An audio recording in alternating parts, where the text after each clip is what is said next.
Mbola iresaka ny fantanjahantena ao anivon'ny gendarmerie-pirenena izay ihany tsika fa ho an'ny taranja volley ball kosa indray ity dia ao anatin'ny kihon-dalana farany amin'ny fanomanana amin'ny fiatrehana ny andiany 420 amin'ny CCC Zone 7 hatao atsy Seychelles ny ekipan'ny gendarmerie-pirenena amin'izao fotoana izao. Fanomanana moa zany dia efa nanomboka eny taona ray angambany eo nanomana foana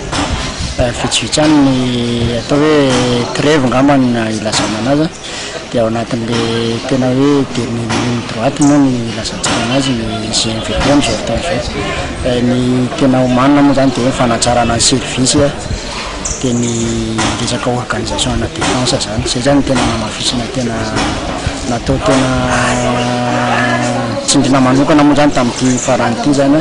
ankoatr'izay moa zany tsy hoe tsy azo adinoina zany ny resaka hoe préparation mentale ny équipe manontolo ny filalaovana anaty salle miaraka amin'ny jiro ny arbitrage sy sisa zany zay pitsopitso ndraiky mety ho lesoka eo amin'ny jeu de filet zany zay zany no mahasarotra an'le zao ny jeu de filet ny volley indrindrindrindra zany zay be faute na ny hoe zay manena an'le faute zany no mandresy. Joueur moa zany misy joueur anankiray no ray forana anazy zay voan'ny entorse moa zany fa zany hoe fa rétablir ny forme physique ny mpilalao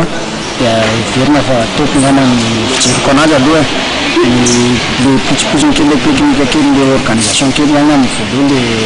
le fotony zany hitako hoe mila rindra mihitsy zany fa raha ny forme sy ny fahasalamana moa zany hatreto dia mizotra amin'ny hoe tena ao anilanan'le fanaovana an'le volley ny mpilalao.